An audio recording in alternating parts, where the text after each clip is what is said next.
Fantasy football draft season is upon us. We're really in the core, the prime of the draft season, and everybody's doing their final preparations of what they want for the team. However, this is the 5 best fantasy football strategies that I employed for my draft last Sunday and the draft that at the time of recording this, I'm going to do tonight.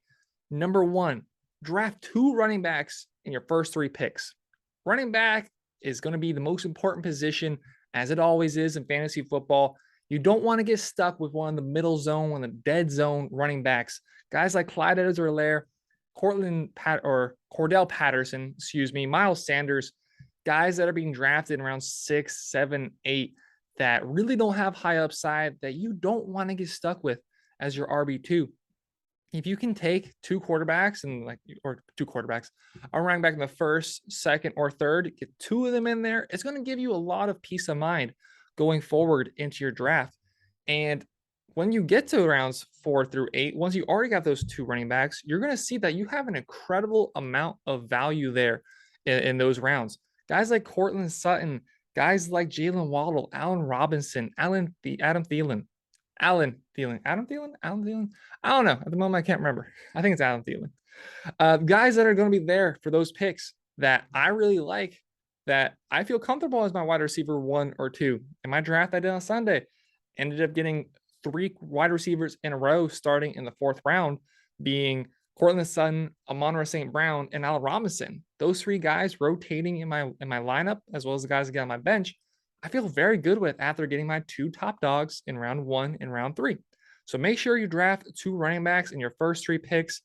Also, make sure you draft heavily on the AFC West. There are so many good players in there, and there's so many good teams in there. That's really the best division in football, and it's definitely the best offensive division in football.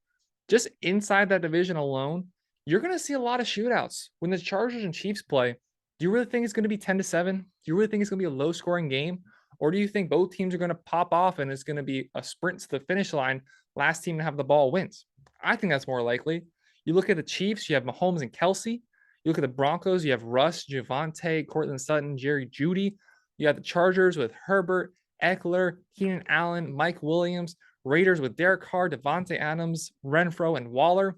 There's so many points to go around from that division that you want to get 2, 3, maybe 4 guys. Just get 1 from each team even, because when they play each other, it's going to be a fireworks show. You're guaranteed to get a lot of points coming from those games. And that doesn't even start to begin talking about the rest of the season for those teams. How you have a high upside offense. You're going to have high upside players coming from that offense. So definitely recommend getting players from the AFC West. Number 3, don't take quarterbacks early. You don't need to. Just wait. This happens a lot with maybe a little more inexperienced fantasy football players. Just wait.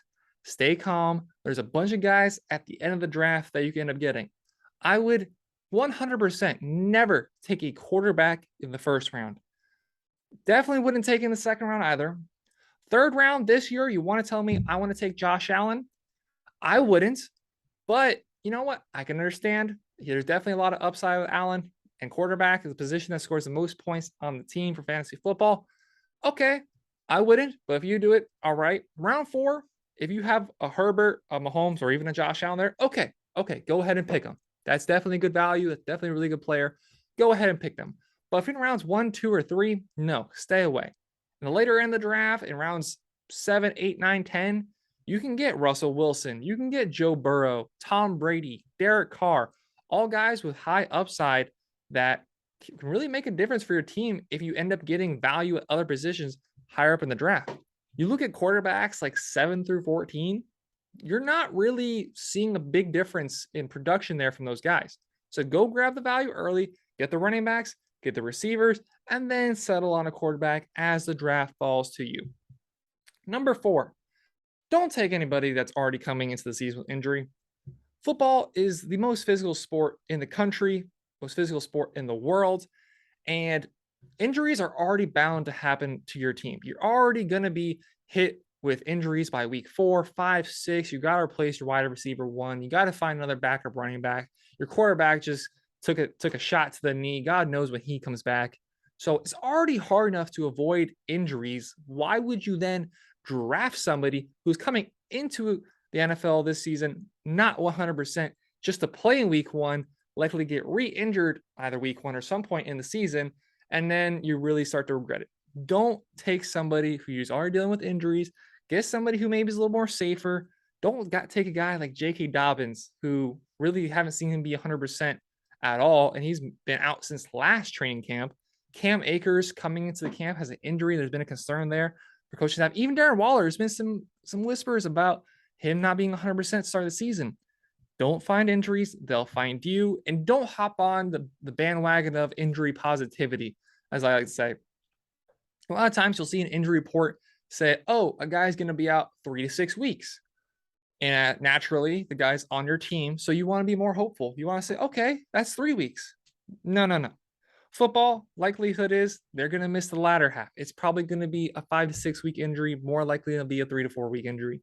So avoid injuries. They're going to find you no matter what. So don't try to find them. And then lastly, this one that makes a lot of sense to non-fantasy football players that fantasy football players seem to forget sometimes. Try to avoid players on bad teams. Try to avoid players on bad offenses.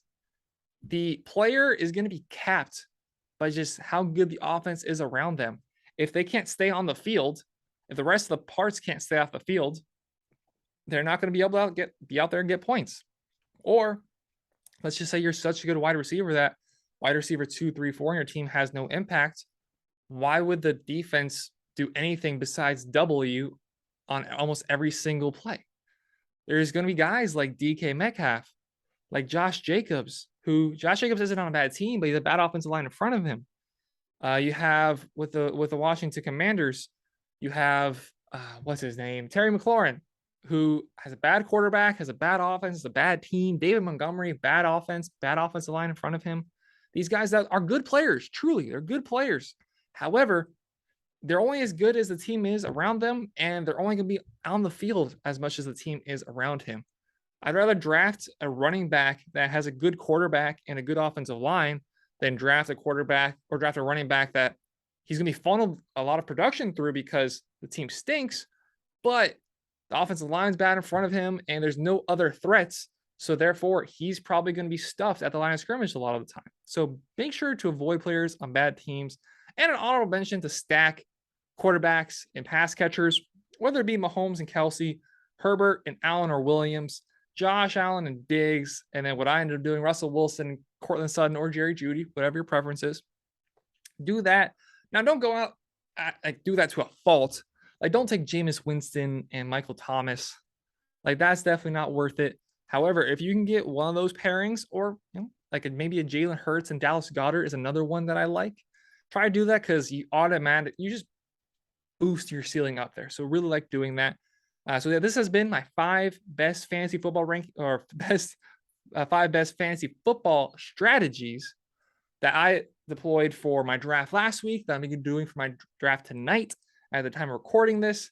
We draft 2 running backs in your first 3 picks to draft heavy on the AFC West. Don't take quarterbacks early. Avoid players coming season injured, and avoid players on bad teams. And then with the honorable mention, I'll try to stack a quarterback and a pass catcher. Do you guys like these ideas? Are these things that you are already trying to incorporate in your drafts?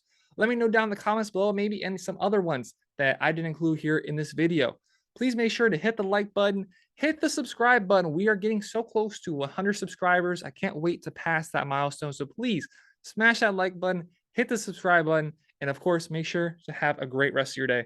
Take care, everybody.